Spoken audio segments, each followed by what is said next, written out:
Bismillahirrahmanirrahim. Assalamualaikum warahmatullahi wabarakatuh. Waalaikumsalam warahmatullahi wabarakatuh.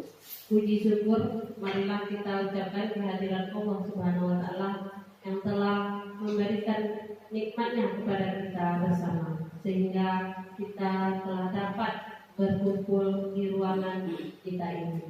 Selawat beserta salam tidak lupa pula kita hadirkan buat Nabi kita yang mulia, Nabi Muhammad Sallallahu Alaihi Wasallam. Yang kami hormati Ibu Kepala SDN 8 Padang yang kami hormati Bapak CGP hebat kita, yaitu Bapak Zulfi Samriadi, yang kami hormati Majelis Guru SDN 28 Padang. Baiklah, pada kesempatan kali ini acara yang pertama yaitu protokol yang sedang berlangsung. Yang kedua yaitu kata sambutan dari Ibu Kepala kita kepada Ibu, silakan.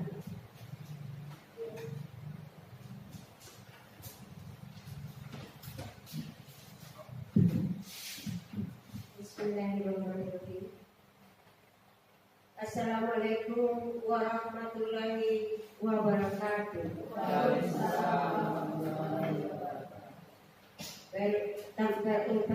Pertama sekali marilah kita ucap syukur kepada hadirat Allah Subhanahu wa taala yang telah memberikan rahmat dan karunia yang tak terhingga kepada kita, sehingga kita telah dapat berkumpul di lokal kelas 4 ini.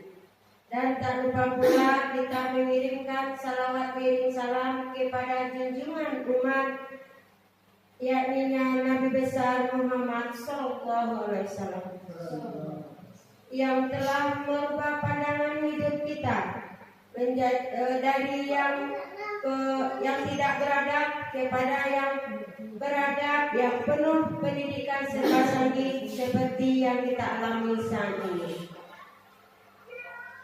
Dan yang pertama yang sama-sama kita hormati Bapak Guru CGP hebat kita, yakni yang Bapak Zulfi Samriadi, teristimewa kepada guru-guru hebat kita, guru SDN 28 Padangawe yang sama-sama kita hormati.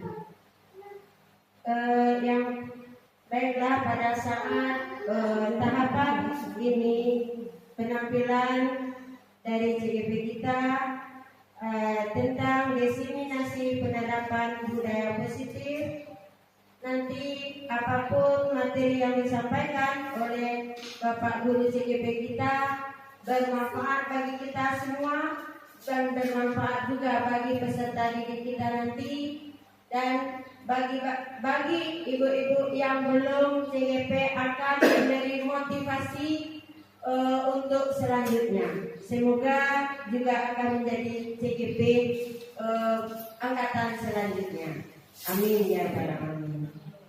Semoga kegiatan kita ini nanti berjalan lancar sesuai yang direncanakan dan bermanfaat bagi kita semua. Pada kesempatan ini hanya itu yang disampaikan. Wabillahi taufiq wal hidayah. Assalamualaikum warahmatullahi wabarakatuh.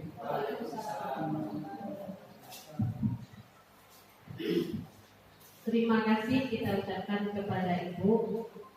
Baiklah, kita masuk acara selanjutnya, yaitu acara inti kita, penyampaian materi oleh Bapak CGP kita, Bapak CGP hebat kita, yaitu Bapak Zulfi Sampriadi. Kepada Bapak disilakan. Assalamualaikum warahmatullahi wabarakatuh.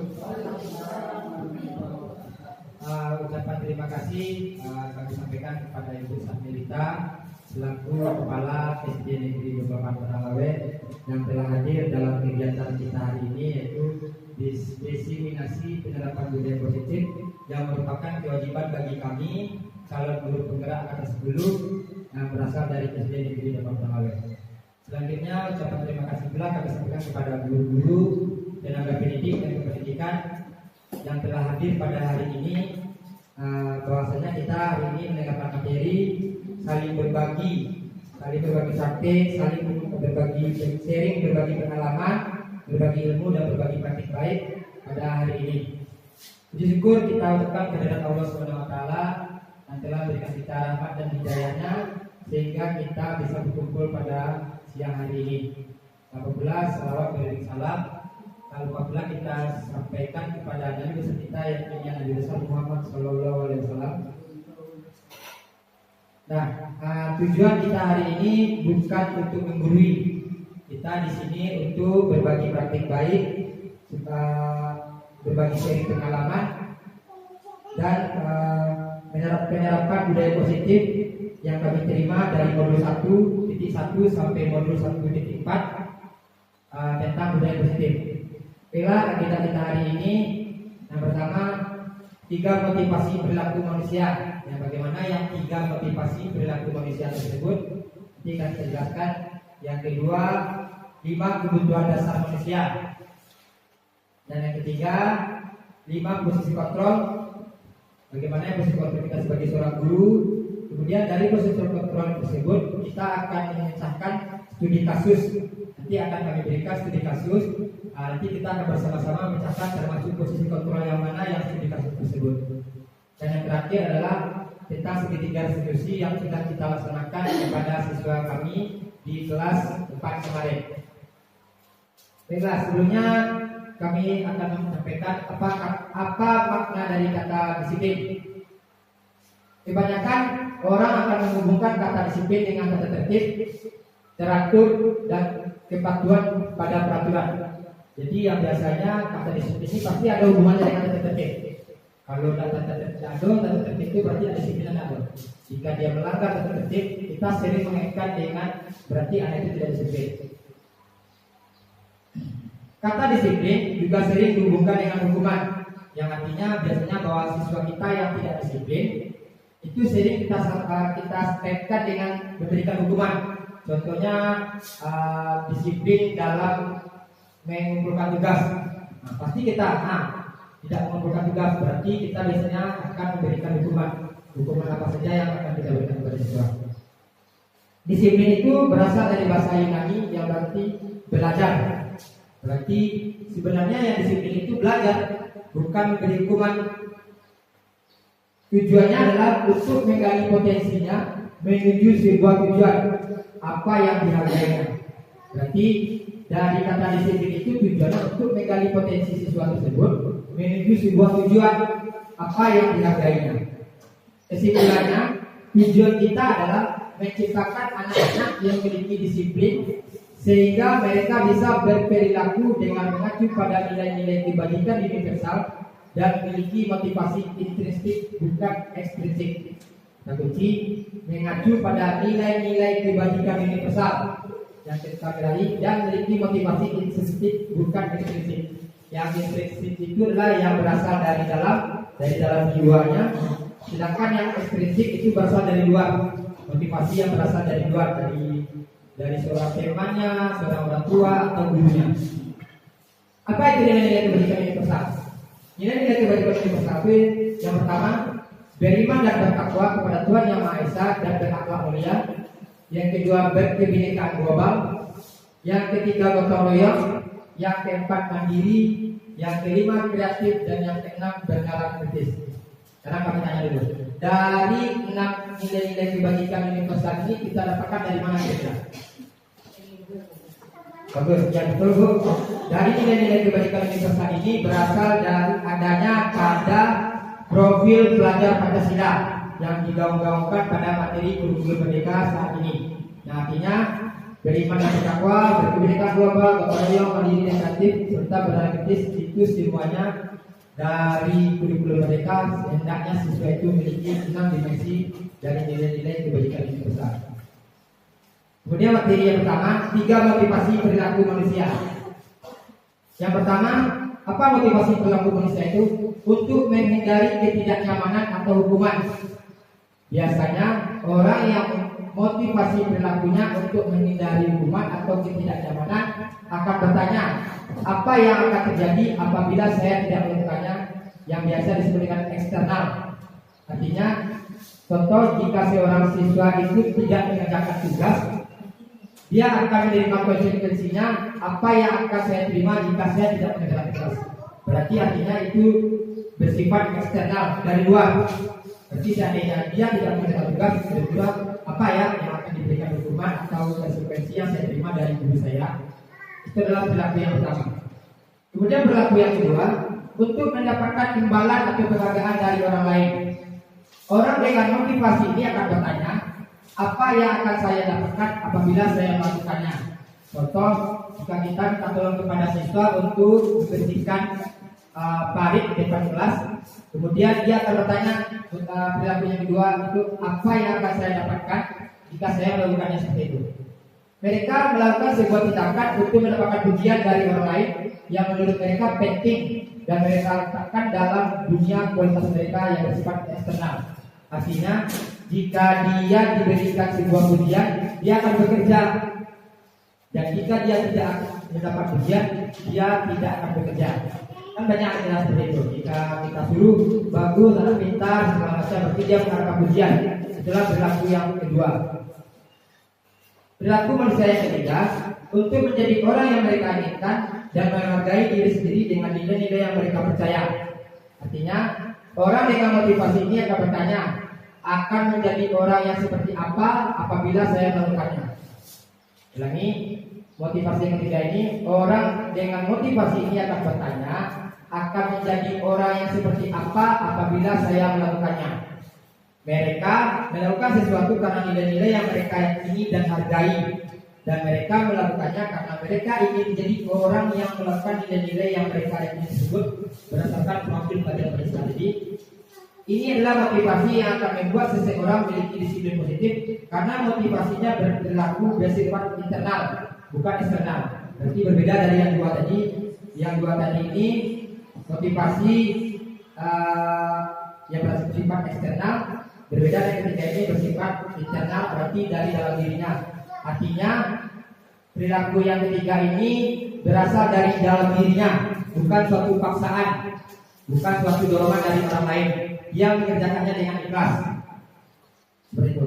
Kemudian 5 kebutuhan dasar manusia. Setiap kita manusia itu memiliki kebutuhan dasar. kebutuhan dasar manusia itu ada 5. Yang pertama, seluruh tindakan manusia memiliki tujuan tertentu. Semua yang kita lakukan adalah usaha yang terbaik kita untuk mendapatkan apa yang kita inginkan. Ketika kita mendapatkan apa yang kita inginkan, sebetulnya saat itu kita sedang memenuhi satu atau lebih dari satu kebutuhan dasar kita. Ulangi, ketika kita mendapatkan apa yang kita inginkan, sebetulnya saat itu kita sedang memenuhi satu atau lebih dari suatu kebutuhan dasar kita. Kebutuhan dasar manusia yang pertama yaitu kebutuhan bertahan hidup. Manusia itu butuh bertahan hidup. Kebutuhan bertahan hidup itu yang disebut dengan survival adalah kebutuhan yang bersifat fisiologis untuk bertahan hidup, misalnya kesehatan, rumah, dan makanan. Yang biasa kita sebut dengan sandang, pangan, dan papan. Berarti 3 kebutuhan ini termasuk kebutuhan dasar bertahan hidup bagi manusia. Butuh untuk makan, butuh rumah, dan butuh pakaian. Kebutuhan dasar manusia yang kedua yaitu butuh mereka itu kasih sayang dan rasa diterima. Kebutuhan untuk disayangi dan diterima meliputi kebutuhan akan hubungan dan koneksi sosial, kebutuhan untuk memberi dan menerima kasih sayang, dan kebutuhan untuk merasa menjadi bagian dari suatu kelompok. Anak-anak yang memiliki kebutuhan dasar kasih sayang dan rasa diterima yang tinggi biasanya ingin dikuasai dan diterima oleh lingkungannya. Mereka juga akrab dengan orang tuanya. Yang ketiga, biasanya mereka belajar karena suka pada gurunya. Bagi mereka, tema sebaya sangatlah penting. Jadi, kebutuhan dasar manusia yang kedua itu adalah kebutuhan untuk rasa sayang dan rasa diterima.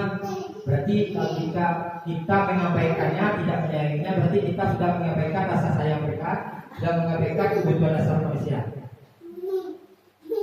Kebutuhan dasar manusia yang ketiga adalah penguasaan atau kebutuhan pengakuan atas kemampuannya. Berarti kita berikan aplaus bahwasanya mereka tersebut sudah memberikan pekerjaan yang dia kerjakan.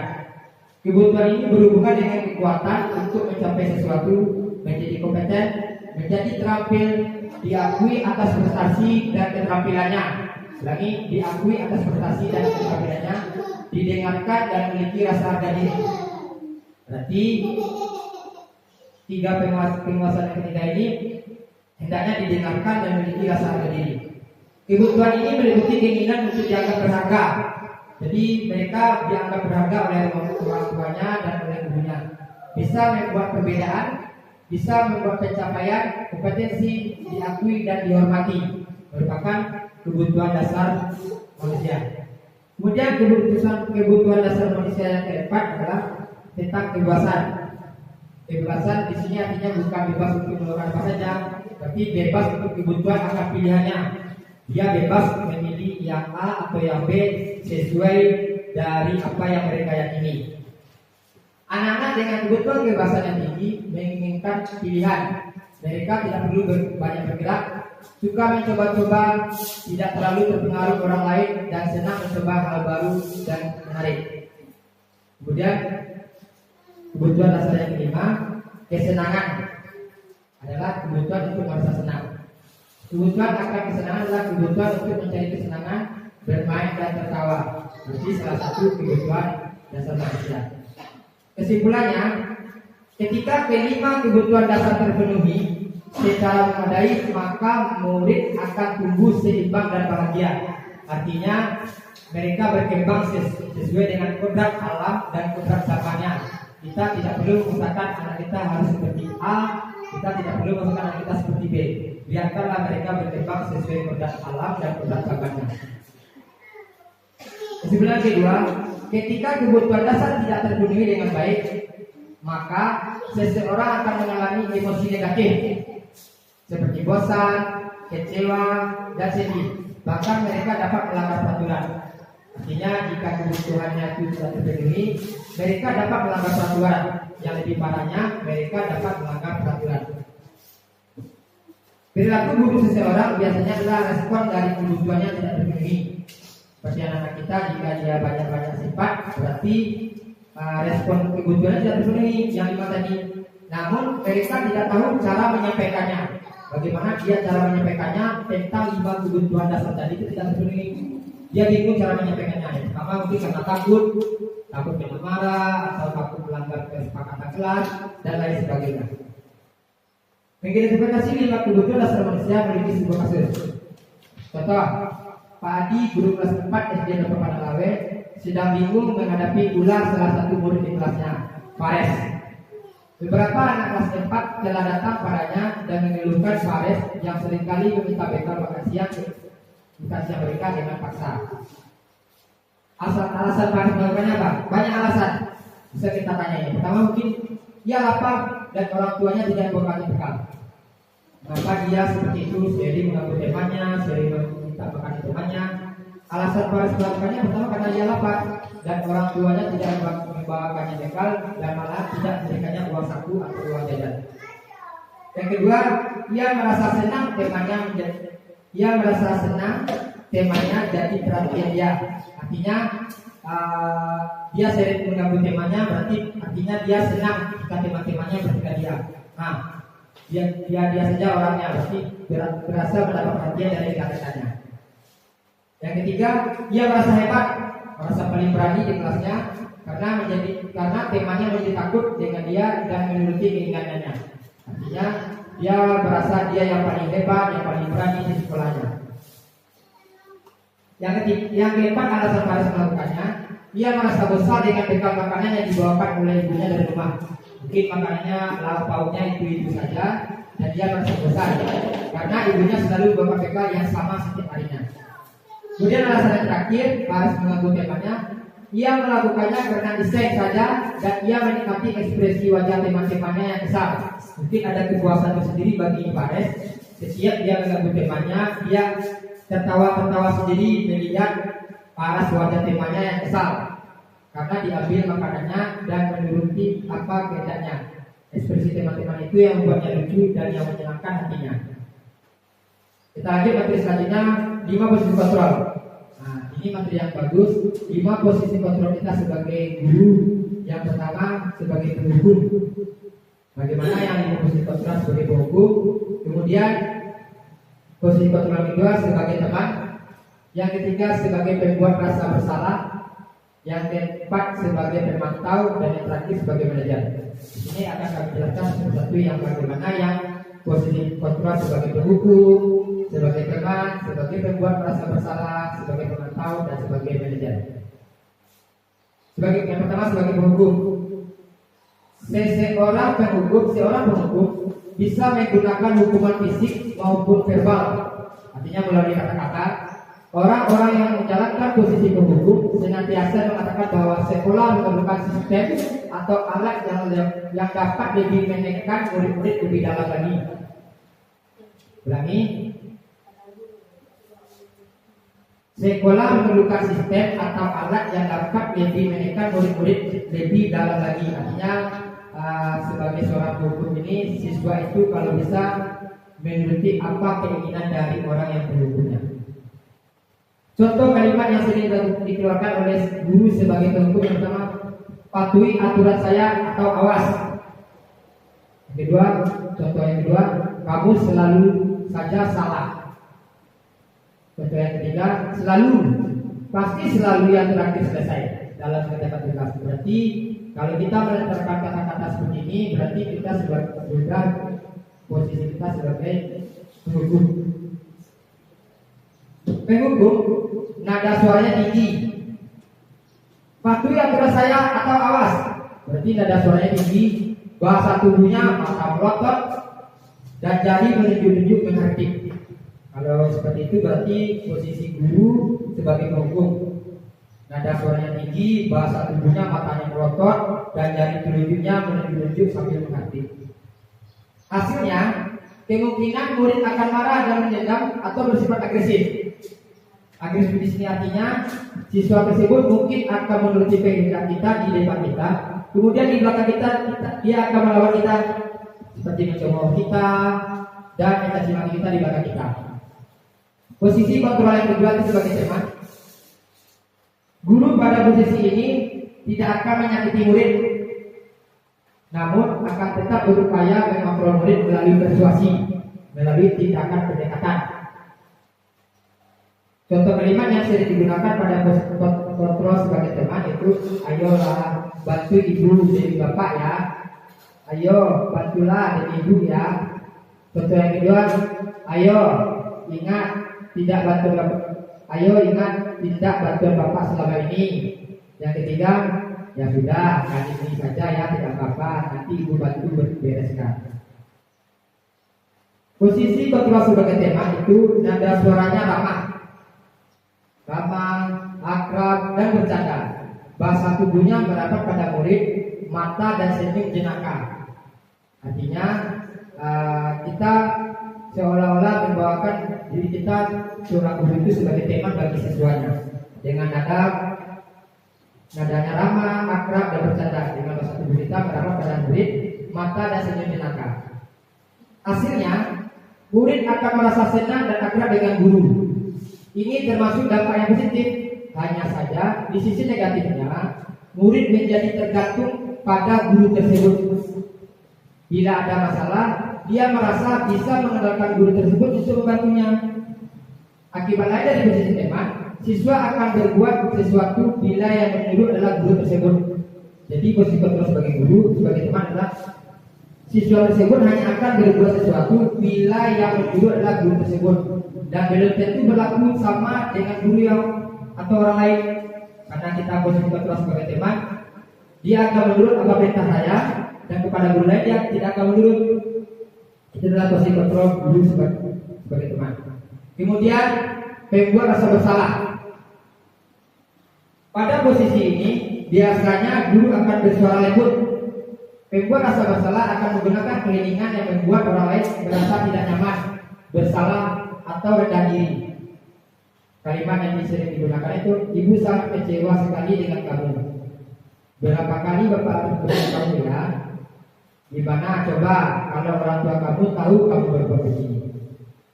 Membuat rasa bersalah itu nada suaranya memelas, halus dan sedih. Bahasa tubuhnya merapat pada anak dan lesu. Ulangi, ibu sangat kecewa sekali dengan kamu. Contoh kedua, gimana coba kalau orang tua kamu tahu kamu berbuat seperti ini? Berarti dia seolah-olah merasa bersalah. Berarti kalau kita mengucapkan kalimat-kalimat seperti itu, ibu sangat kecewa sekali sama kamu karena kamu tidak mengerjakan tugas. Mungkin kamu tidak akan mengambil cita-citamu jika kamu seperti ini. Kita sudah mengeluarkan membuat rasa bersalah kepada siswa. Hasilnya bagaimana? Murid tersebut akan merasa bersalah. Bersalah telah mengecewakan ibu atau bapak gurunya. Murid akan merasa menjadi orang yang gagal dan tidak sanggup membahagiakan orang lain. Ulangi, hasilnya murid akan merasa bersalah. Bersalah telah mengecewakan ibu atau bapak gurunya, malah mengecewakan orang tuanya. Murid akan merasa menjadi orang yang gagal dan tidak sanggup membahagiakan orang lain. Yang keempat, sebagai pemantau. Posisi pemantau berdasarkan pada peraturan-peraturan dan konsekuensi. Pertanyaan yang diberikan seorang pemantau yaitu peraturannya apa? Apa yang telah kamu lakukan? Sanksi atau konsekuensinya apa? Pemantau itu nada suaranya datar, bahasa tubuhnya formal. Hasilnya, murid memahami konsekuensi yang harus dijalankan karena telah melanggar salah satu peraturan sekolah. Artinya kita sebagai pemantau itu memantau apa perilaku siswa itu dengan kita menyampaikan peraturannya apa yang telah kamu lakukan, kemudian sanksi atau konsekuensi apa yang telah dikerjakannya. Yang terakhir, sebagai manajer, posisi kontrol sebagai manajer. Posisi di mana guru berbuat sesuatu bersama dengan murid, mempersilahkan murid mempertanggungjawabkan perilakunya, mendukung murid agar dapat menemukan solusi atas permasalahannya sendiri. Kalimat yang sering digunakan yaitu apa yang kita yakini. Berarti kembali ke keyakinan kelas. Apakah kamu meyakininya? Kemudian jika kamu meyakininya, apakah kamu bersedia memperbaikinya? Jika kamu memperbaiki ini, hal ini menunjukkan apa tentang dirimu? Apa rencana kamu untuk memperbaiki hal ini? Posisi kontrol sebagai manajer itu nada suaranya tulus, ikhlas, bahasa tubuhnya tidak kaku dan mendekat kepada murid.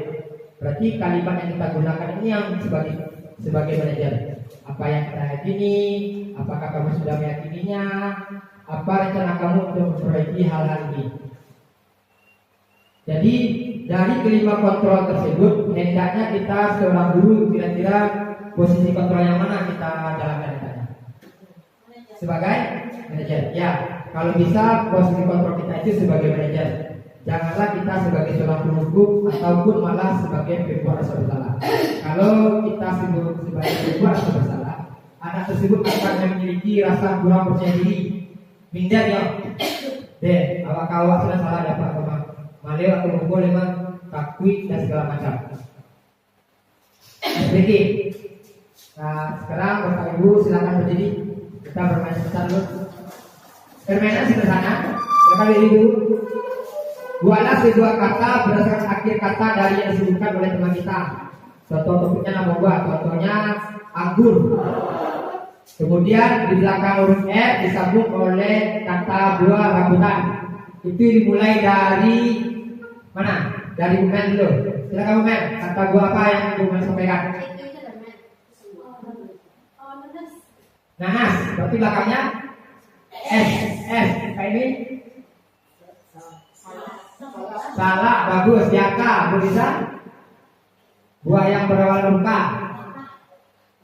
Hah? Buah apa? Buah kelapa, bagus. Kelapa di belakangnya A, belakang A. Buah A, bagus. Anggur, bagus. Belakangnya huruf R, Budia. Rambutan, bagus. Rambutan belakangnya apa? Bagus Bu. Nangka, bagus. Belakangnya A lagi. Apa Bu? Apel, bagus. Belakangnya lemon bagus, lemon belakangnya apa? Apa benar? Ayo. Nangka sudah. Apa itu? Ayo. Waktu bikin apa? Nangka sudah. Lemon belakangnya apa? Pikir. Kalau diwaktu lain apa? Buah naga bagus, belakangnya A lagi. Ayo Bu. Apa? Avokat bagus. Silakan semua. Bagus, silakan duduk kembali Ibu. Nah, kita akan lanjut materi selanjutnya. Menentukan posisi kontrol melalui studi kasus. Nah, ini yang lebih bagusnya. Tadi kan sudah kita dapatkan 5 posisi kontrol. Ada yang masih ingat posisi kontrol yang pertama seperti apa tadi? 5 posisi kontrol. Pertama tadi Bu. Sebagai penghukum, bagus.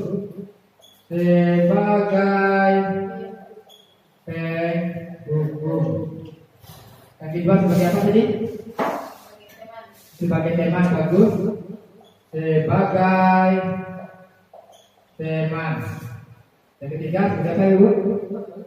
Pembuat rasa bersalah, bagus. Sebagai pembuat rasa bersalah. Yang keempat sebagai apa? Ya. Yang keempat apa? Sebagai penghukum, sebagai teman, sebagai pembuat rasa bersalah. Ingat? Kita lihat lagi. Sebagai pemantau, ya. Sebagai pemantau.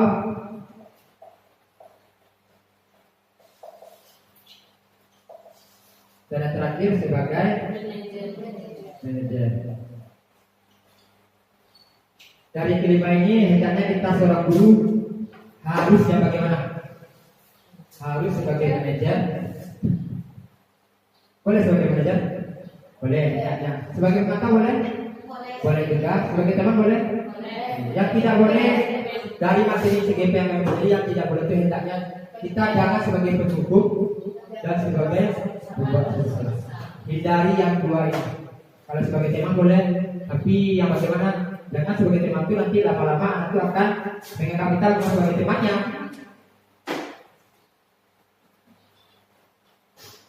Kasus yang pertama, Guru matematika dan wali kelas 8. Ini materi ini dari LMS kalau bergerak sudah kita bahas bersama-sama. Guru matematika dan wali kelas 6, Ibu Santi sakit sehingga tidak dapat masuk dan mengajar. Akhirnya dicarikanlah guru pengganti, Ibu Eni. Ibu Eni baru 2 tahun menjadi guru SMP. Beberapa murid perempuan, Vivi dan Atadi, mengetahui hal ini dan mulai menggunakan kesempatan dan bersikap seenaknya, tertawa dan tidak mengindahkan kehadiran Bu Eni. Ibu Eni mencoba menyapa Vivi dan Atadi dengan ramah, sambil mengingatkan mereka untuk tetap fokus pada penyelesaian tugas. Ayolah, tugasnya dikerjakan. Nanti ibu ditegur bapak kepala sekolah kalau kalian tidak kerjakan tugas. Tolong bantu ibu ya. Namun Vivi dan Natali malah jadi tertawa. Ah ibu, santai saja bu. Mereka tidak mengerjakan tugas dan malah mengobrol. Berada pada posisi kontrol apakah ibu ini? Kira-kira dari kalimat ini, dari kasus ini, kira-kira bu ini posisi kontrolnya apa? Sebagai teman. Di mana kita bisa mendapatkan posisi kontrol ini sebagai teman?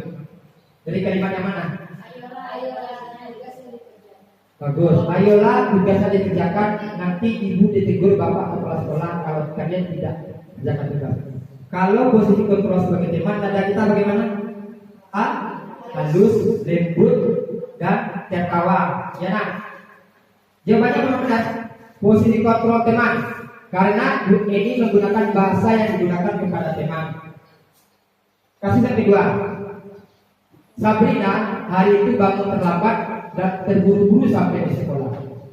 Dia pun akhirnya sampai di gerbang sekolah, tapi baru menyadari kalau tidak menggunakan sepatu hitam seperti tertera di peraturan sekolah. Di depan pintu kelas, Bapak Lukman memperhatikan sepatu Sabrina yang berwarna coklat.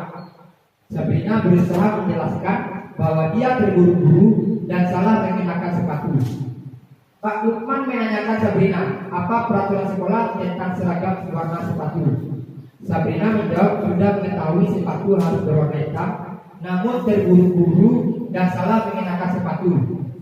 Selain tidak mungkin kembali pulang karena rumahnya jauh sekali, Pak Lukman tetap bersikeras pada peraturan yang berlaku dan mengatakan, ya sudah, kamu sudah melanggar peraturan sekolah.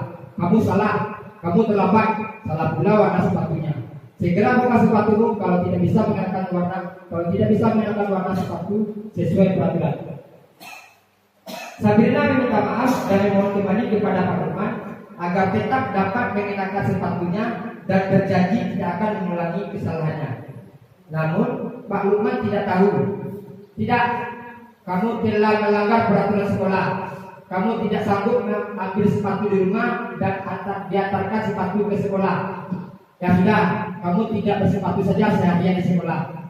Sekarang, copot sepatumu dan silakan belajar tanpa sepatu seharian. Sabrina pun dengan berhati mencopot sepatunya dan memberikannya kepada Pak Lukman.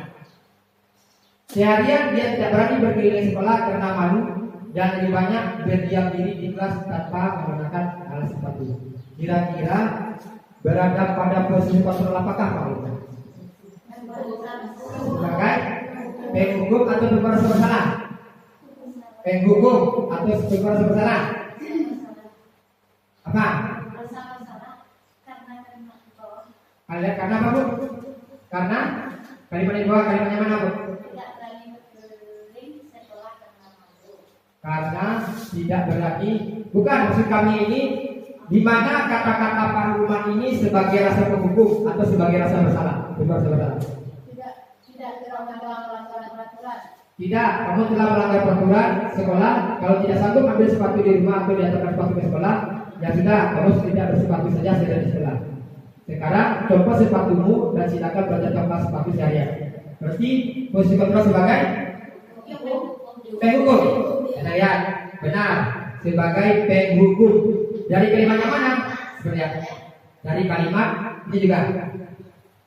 Ya sudah, kamu sudah melanggar peraturan sekolah, kamu salah, sudah terlambat, salah pula warna sepatunya. Segera buka sepatumu kalau tidak bisa mengenakan warna sepatu sesuai peraturan. Berarti posisi kontrol Pak Lukman kan sebagai penghukum. Boleh kita sebagai penghukum? Tidak. Next. Kasus yang ketiga.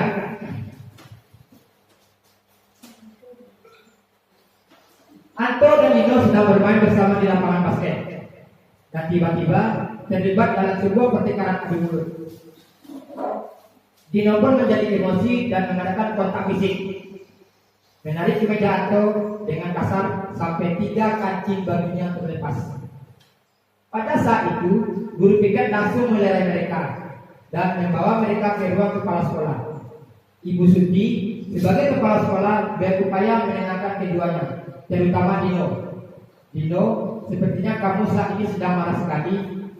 Mendengar itu, Dino pun mengalir bercerita tentang kekesalan hatinya. Ibu Suti pun melanjutkan bahwa membuat kesalahan adalah hal yang manusiawi dan bahwa mempertahankan diri adalah hal yang penting. Namun, meminta Dino memikirkan cara lain yang mungkin lebih efektif karena saat ini Dino berada di ruang kepala sekolah. Ibu Suti melanjutkan bertanya tentang keyakinan sekolah yang disepakati serta apakah Dino bersedia memperbaiki kesalahan yang telah dilakukan terhadap Anto. Dino pun akhirnya perlahan mengangguk. Kemudian, Ibu Suti balik bertanya kepada Anto, hal apa yang bisa dilakukan Dino untuk memperbaiki masalah? Anto menjawab, saya perlu kancing saya diperbaiki, Bu. Ibu saya akan sangat marah kalau melihat kancing baju saya sampai copot 3 kancing begini. Ibu Suti pun kembali bertanya kepada Dino, apakah yang akan dia lakukan untuk menggantikan 3 kancing Anto yang terlepas. Dino berpikir sejenak, namun menjawab, wah tidak tahu, Bu. Saya lihat kembali saja buktinya, Bu. Ibu Suti berpikir sebentar dan menanggapi, kalau dilihat akan mudah terlepas kembali, Dino. Bagaimana kalau kamu menjahitkan saja? Bersediakah kamu? Dino tanpa ragu-ragu dan menanggapi, menjahit? Mana saya tahu menjahit cara bagaimana? Mana saya tahu bagaimana cara menjahit, Bu? Ibu Suti meneruskan, apakah kamu bersedia belajar menjahit? Dino berpikir sejenak, memandang ke meja Anto dan menanggapinya. Yang mengajari saya siapa, Bu?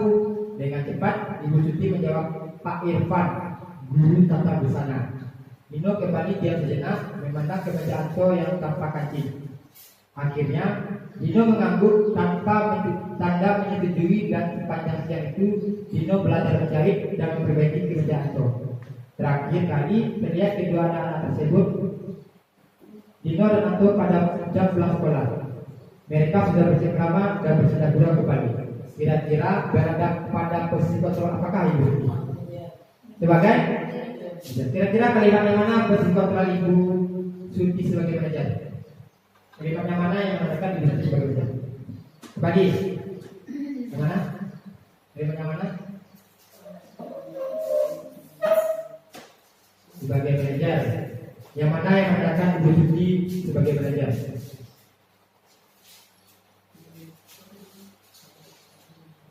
Coba lihat percakapan. Apa yang bisa dilakukan dulu untuk memperbaiki masalah? Paragraf berapa, Bu? Paragraf berapa?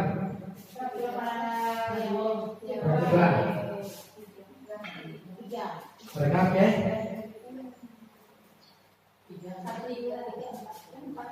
Paragraf di bawah. Nah, saya perlu kancing saya perbaiki, Bu. Yang mana? Yang mana? Hal apa yang bisa dilakukan Dino untuk memperbaiki masalah? Itu dia melakukan metode terkait sekolah yang seperti kita akan Dino bersedia memperbaiki kesalahan yang telah dilakukan pada Anto.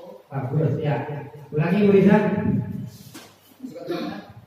Ibu posisi kontrol sebagai manajer, yaitu Ibu Suti melanjutkan bertanya tentang keyakinan sekolah yang disepakati serta apakah Dino bersedia memperbaiki kesalahan yang telah dilakukan terhadap Anto.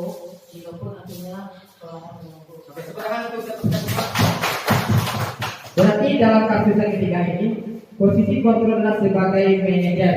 Artinya kita tidak perlu menghukum, tidak perlu berbuat masalah. Kita yang manajer mereka. Kalau dia melanggar kesepakatan kelas, apa konsekuensinya? Apa hal yang harus dikerjakannya? Bukan dari kita, berarti artinya dari siswa tersebut. Itu telah kami pelajari dari LMS kami modul 1-4 dan insya Allah juga sudah kami laksanakan kepada siswa sebagai manajer. Memang berat kita bersih sebagai manajer jika kita kreatif, tapi hendaknya memang kita bersih sebagai manajer. bagaimana cara dia mengakui kesalahan dan menerima kesalahannya, serta konsekuensi apa yang telah dilakukannya, serta konsekuensi apa yang akan dikerjakannya setelah dia melakukan kesalahan.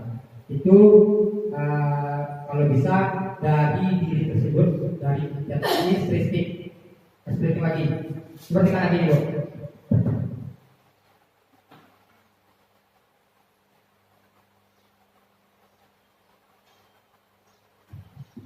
Kita begini. Di sini ada kanak-kanak kasus pertama. Kita akan mengetahui golongan darah anak kita. Kita akan mengetahui warna anak kita berdasarkan golongan darahnya. Ini sudah di survei oleh lembaga survei di Jepang. Kasusnya ini, jangan melewati garis ini ya. Dengarkan kalau ibu berbicara.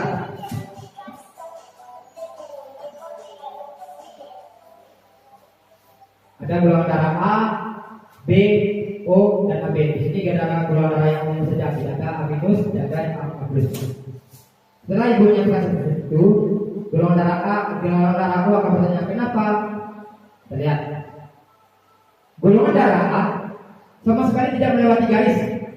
Dia hanya berada di belakang garis, bermain di belakang garis tersebut. Di situ nampak seorang anak bermain mobil-mobilan di belakang garis A. Bagaimana dengan golongan darah O? Golongan darah O itu dia lihat dulu. Begitu guru keluar dari ruangan, dia akan melewati garis. Dia golongan darah O. Bagaimana dengan golongan darah B? Golongan darah B sudah terlebih dahulu melewati garis. Golongan darah O itu hanya lihat. Ada tak jadi Bu? Tapi golongan darah B masih keluar. Nanti kita bisa memahami yang kita. Oh seperti ini berarti golongan darah seperti ini. Kemudian golongan darah tadi bagaimana? Golongan darah AB. Saya lihat. Kalau golongan darah AB dia sebagai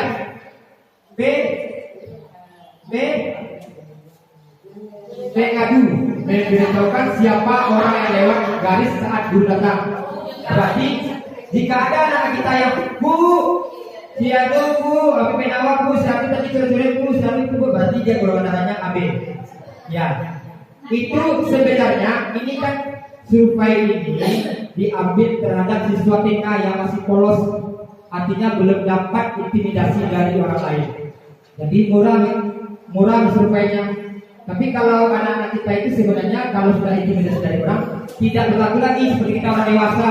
Kita mungkin golongan darah kita B, tapi kadang-kadang kita pasti bisa jadi O, atau mungkin bisa jadi A, tergantung siapa yang keluarga kita. Kalau kita padahal kita golongan darah kita B yang sudah lebih dahulu keluar, tapi karena kita diberikan perintah oleh oleh seseorang atas kita atau bagaimana, kita bisa jadi A. Karena kita sudah orang dewasa, tapi juga tidak terlalu signifikan. Ini survei hanya terhadap siswa TK yang masih polos. Jadi kalau dikumpulkan dalam satu ruangan akan seperti ini, bisa digambarkan seperti ini. Yang B sudah terlihat dulu keluar, yang O baru mengintip-intip, yang A masih bermain di belakang garis, dan yang AB bukan atau mengadu. Lihat, A si B kalau B bukan duluan. Itu berarti golongan darah AB. Ya. Kita sudah tahu tuh berarti. Ya. Ini cerita yang kedua sama kanak-kanak dari contoh dari TK 02. Dalam satu program acara TV di Jepang, karena diadakan percobaan tentang golongan darah. Anak-anak TK dikumpulkan berdasarkan golongan darahnya. Anak-anak TK dikumpulkan berdasarkan golongan darah. Lalu dikasih tahu kalau mereka tidak boleh memecahkan keramik, cuma pas dari keramik. Berarti anak-anak TK dikumpulkan berdasarkan golongan darah dan dikasih tahu kalau mereka tidak boleh memecahkan keramik. Kita lihat dari golongan darah A. Lagi. Setelah itu seorang pengamat masuk dan sengaja memecahkan keramiknya untuk menguji reaksi anak-anak kita terhadap golongan darah. Akan ada seorang pengamat masuk dan sengaja memecahkan keramiknya untuk menguji reaksi anak-anak tersebut berdasarkan golongan darahnya. Kita lihat dari golongan darah A. Anak-anak bergolongan darah A yang terlalu khawatiran langsung heboh saat keramiknya diangkat. Jangan, jangan taruh lagi. Hentikan, kenapa dipegang? Taruh, jangan. Nah, saat keramiknya pecah, semua menjadi panik. Beberapa anak lari melapor kepada guru.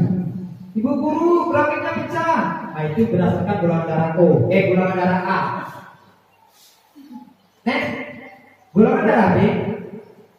Anak-anak bergolongan darah B sangat senang saat keramiknya pecah dan malah bernyanyi. Contoh di situ pengamat memecahkan keramik, padahal pura-pura tapi tak kenapa menyebabkan. Ayo lo pecah yuria. Tapi saat guru datang dan kembali bertanya siapa yang memecahkannya, terialah sosok yang baik bagi mereka yang bertubi. Siapa yang pecahin? Tidak sengaja, Bu. Godzilla muncul jadi pecah. Ada tikus meninggal, Bu. Mendadak gempa, Bu. Aku nggak lihat, Bu. Nah, itulah sosok baik dari golongan darah B. Itulah golongan darah B. Apa, Bu? Betul ya, kalau dia menyembunyikan kekurangan seseorang tadi. Ya. Sekarang golongan darah O. Anak-anak bergolongan darah O malah memarahi saat keramiknya pecah. Hei kamu, kenapa keramiknya dipegang dan dikirim begini? Bodoh. Gawat. Please. Pengamat menjadi please. Kalau guru bertanya, langsung diadukan tanpa ragu-ragu, tidak ada kata toleransi. Perbuatan siapa? Langsung. Anak-anak jahat. Berarti kira-kira kita sudah paham mana anak kita yang golongan darah O. Langsung mengadu dia. Tunggu, tapi jangan tunggu. Tidak ada toleransinya. Tidak ada kata-kata toleransi. Langsung menegur siapa yang siapa. Golongan darah AB. Terakhir golongan darah AB. Anak-anak bergolongan darah AB pada dasarnya cuek, sehingga tidak mudah ditarik perhatiannya. Cuek terhadap dirinya sendiri, tidak mudah ditarik perhatiannya. Semuanya perhatikan, kata pengamat. Dia cuek sibuk dengan dirinya sendiri. Kemudian dipegang pasnya, kamu licin, berang. Meskipun keramiknya pecah, dia tetap cuek. Dia tetap cuek. Kemudian dari golongan darah AB tersebut, tapi jiwa penghakimannya sangat jelas dan mereka berpegang pada guru tanpa ragu-ragu. Padahal tadi dia kan sangat cuek, artinya kan tidak mengindahkan apa perbuatan di sekitarnya. Tapi setelah ada kejadian, dia langsung menghukum. Itulah sifat anak golongan darah AB. Artinya mungkin dia tidak memperhatikan dengan saksama, tapi dia langsung bisa menghukum si A. Mungkin dalam hal survei ini yang dilakukan di Jepang itu karena mungkin anak-anak dari golongan darah tersebut tidak tahu siapa penghakimnya ini. Kemudian karena dia tidak kenal, maka dia bisa langsung menghakimi. Baiklah, itu adalah sebuah strategi bagi kita. Kita sudah paham bagaimana anak kita berdasarkan karakter berdasarkan golongan darahnya. Nah, sudah paham bagi kita.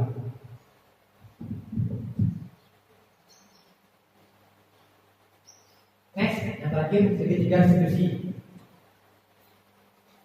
Segitiga restitusi merupakan suatu proses dialog yang dijalankan oleh guru atau orang tua agar dapat menghasilkan murid yang mandiri dan bertanggung jawab. Pada posisi manajer, aspek yang dikembangkan adalah motivasi intrinsik. Artinya motivasi yang timbul dari intrinsik dari dalam, sehingga penanaman nilai-nilai kebajikan dapat tumbuh dan berkembang menjadi kebiasaan positif yang akhirnya membentuk karakter murid. Berarti kalau bisa posisi kita posisi sebagai manajer.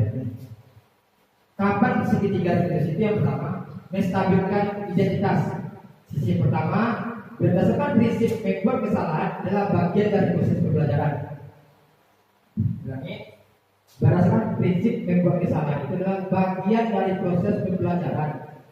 Berperan menggeser identitas murid dari identitas gagal ke identitas sukses, dan jangan mengkritik murid yang sedang mengalami identitas gagal. Contoh, ada teman kita yang memecahkan vas bunga.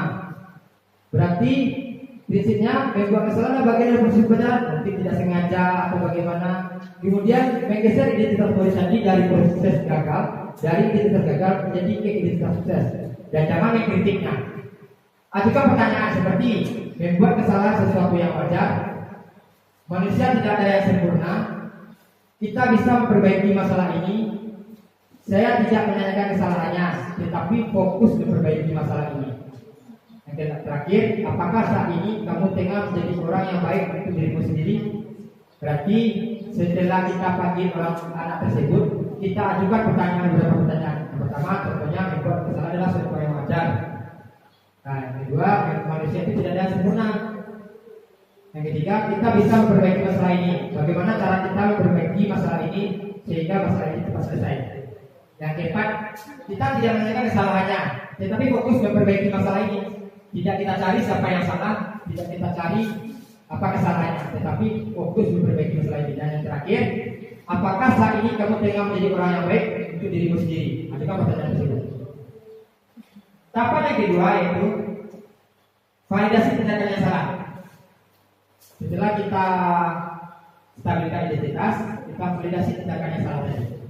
Berdasarkan prinsip setiap perilaku berupaya memenuhi suatu kebutuhan tertentu. Guru akan bergeser dari pemikiran stimulus respon menjadi proaktif. Mengenali dan mengakui kebutuhan murid ini dapat memperbaiki hubungan dengan murid. Pernyataan atau pertanyaan disampaikan dengan nada suara tidak menghakimi atau memojokkan. Artinya kita memvalidasi tindakan yang salah. Pernyataan atau pertanyaan kita sampaikan dengan nada suara yang tidak menghakimi atau tidak memojokkan. Mengajuk pertanyaannya seperti ini. Pertama, kamu bisa saja bertindak lebih gegabah lagi dari ini. Artinya mungkin dia bisa lebih parah lagi dari yang perbuatan yang telah dilakukannya. Yang kedua, kamu bukan melakukannya tanpa suatu alasan tertentu. Pasti ada alasannya. Kenapa dia melakukan perbuatan seperti itu? Dan yang ketiga, kamu melakukannya karena mempertahankan sesuatu yang penting bagimu. Contoh dia berikut mainan dengan temannya, berkelahi dengan temannya. Mungkin karena melakukan karena mempertahankan sesuatu bahwa mainan tersebut adalah mainannya, makanya dia berkelahi. Yang terakhir, mungkin kamu bisa mempelajari sesuatu perilaku baru yang lebih efektif, bersediakah kamu mempelajarinya. Contoh, dengan mengambil barang kita yang telah diambil orang lain, cara apa yang kita bisa lakukan selain cara bertengkar dengan murid tersebut. Tahapan yang ketiga, menanyakan keyakinan. Menanyakan keyakinan itu teori kontrol mengatakan bahwa pada dasarnya kita termotivasi secara intrinsik, motivasi dari dalam diri kita, dari dalam tubuh kita. Saat perilaku telah divalidasi dan identitas sukses telah stabil, maka murid telah siap mengaitkan keyakinannya dengan tindakan yang salah. Ulangi, saat murid telah siap mengaitkan keyakinannya dengan tindakannya yang salah. Artinya, setelah dia paham bahwa tindakannya salah, dia tahu bahwa perbuatan itu salah. Bagaimana cara menyelesaikan masalah dan bagaimana cara solusi cara memperbaiki kesalahannya. Ada pertanyaan? Yang pertama, sebagai keluarga atau kelas, apa yang kita yakini? Yang kedua, nilai-nilai apa yang telah kita sepakati? Yang ketiga, seperti apa gambaran sebuah kelas yang ideal bagi kamu? Dan yang keempat, kamu ingin menjadi orang seperti apa? Baiklah, hanya itu pemaparan dari saya. Dan sendiri, apakah bermanfaat kegiatan kita pada hari ini? Sangat bermanfaat. Nah, kami meminta sudah pada posisi kontrol di mana kita sebagai seorang guru, dan apakah sudah menerapkan segitiga restitusi, dan apakah sudah menerapkan keyakinan kelas? Nah, ulangi, kita sebagai guru pada posisi kontrol yang mana kita sebagai seorang guru? Posisi ini telah kami pelajari dari modul 1.4 seperti video berikut.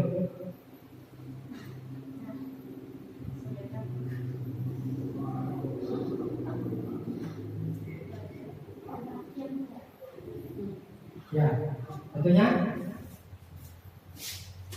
kita lihat video ini kami lakukan kemarin bersama siswa koordinasi dan materi.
Kedua, beda tindakan salah.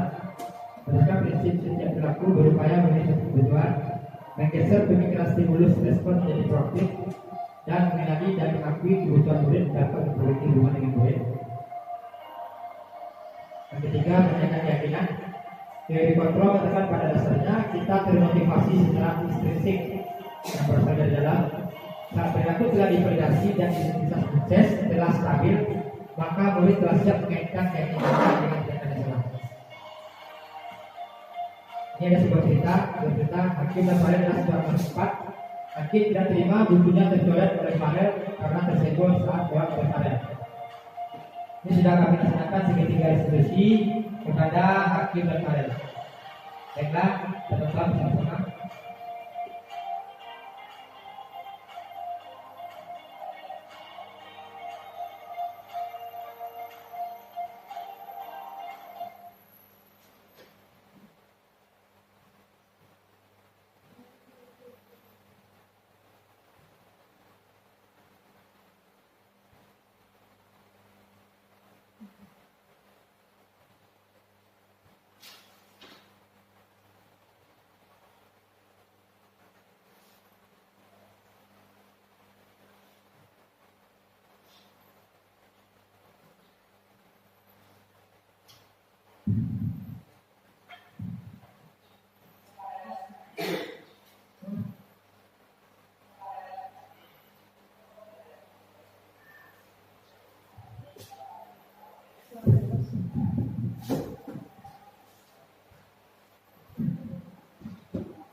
Nah, ini pertama tadi menstabilkan identitas.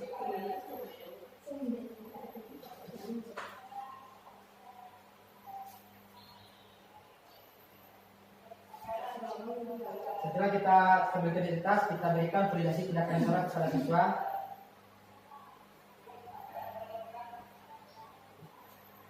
Dia mengakui kesalahannya.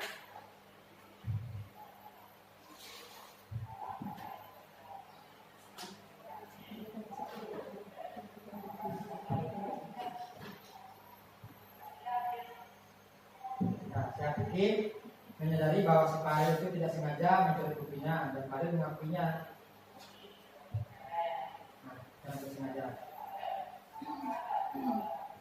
Kemudian kita tanyakan kepada Farel kesepakatan kelas apa yang telah dilanggarnya.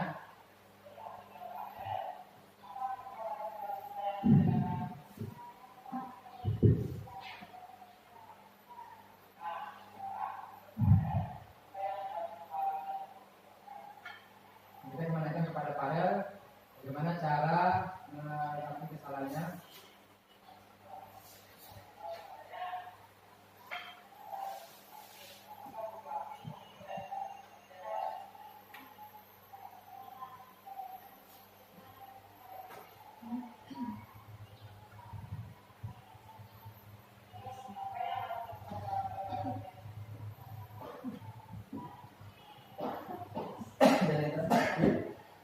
Menanyakan keyakinannya. Setelah itu ada tanggapan dari siswa.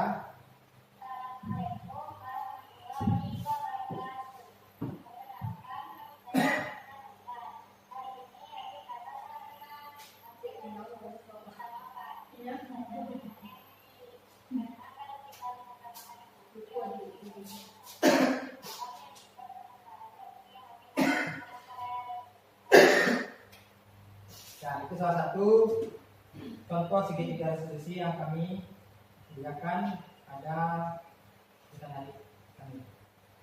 Next, yang terakhir, kami butuh seseorang yang bisa merefleksikan apa kegiatan yang dapat kita ambil hari ini. Ayo, siapa yang terlibat refleksi yang bisa mengambil kegiatan apa yang bisa kita ambil dari kegiatan kita hari ini? Dari siapa? Dari kelima materi kita tadi. Yang pertama apa tadi? Materi kita yang pertama surat kegiatan kita 3 motivasi pelaku. Kedua, ya 5 dasar manusia. Dan yang ketiga, emosi kontrol. Yang keempat, memecahkan studi kasus. Dan yang kelima,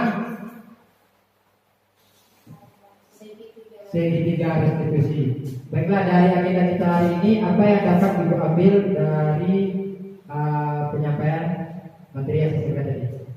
Salah seorang dari Bapak Ibu semuanya.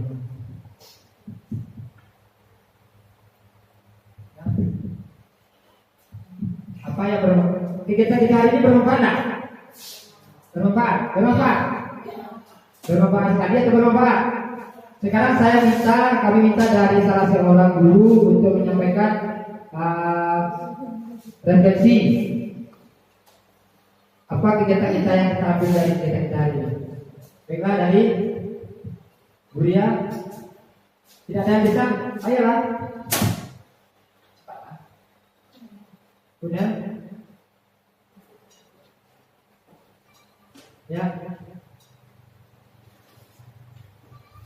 Ayo, Bapak ini, ya, buatkan saya. Ayo, Bapak dulu.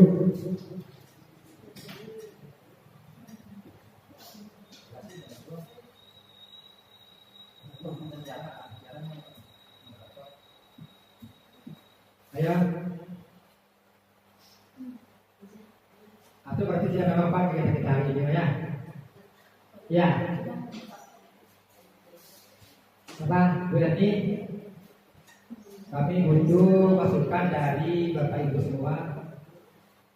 Masukannya bagaimana? Apakah cara penyampaiannya terlalu cepat atau materinya terlalu kurang menarik atau bagaimana?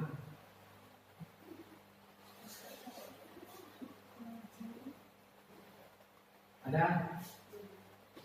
Bisa? Baiklah, kepada Bu Riza, silakan berdiri.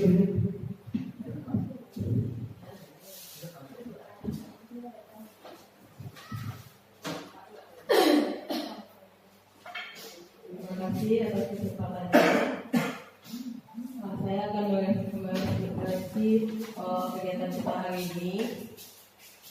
Pada paparan yang diberikan oleh Bapak CGP kita yang tadi itu sangat bermanfaat bagi kita, sehingga kita bisa mengetahui apa itu 3 motivasi perilaku manusia, 5 kebutuhan dasar manusia, dan 5 posisi kontrol, dan menentukan posisi kontrol melalui studi kasus, kemudian segitiga restitusi. Nah, sebelumnya kita kan tidak tahu di mana kita posisi kontrol mana kita. Nah, sebagai kita mungkin berada di sebagai penghukum. Nah, sedangkan kita tidak boleh sebagai penghukum dan sebagai pembuat bersalah. Kita sebaiknya berada di sebagai manajer, pemantau atau sebagai teman. Nah, dari materi Bapak tadi sangat bermanfaat sehingga menambah wawasan kami. Nah, ada tambahan dari ibu lain?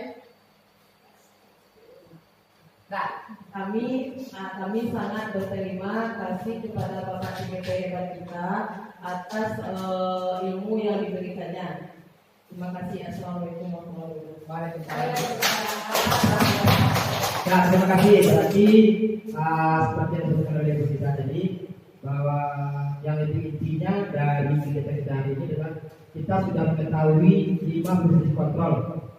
Di posisi kontrol ini mendukung tema berbuat usaha bermakna manajer. Hendaknya kita sebagai guru itu memang harus sebagai manajer. Kita yang memanajerial kepada peserta didik kita, kepada murid kita, bagaimana cara dia menyelesaikan masalahnya dengan cara sedikit demi Baiklah Ibu, hanya itu yang bisa saya sampaikan. Terima kasih atas segala perhatiannya. Mohon maaf atas segala kekurangannya. Saya sudahi dengan wabillahi taufiq wal hidayah. Assalamualaikum warahmatullahi wabarakatuh.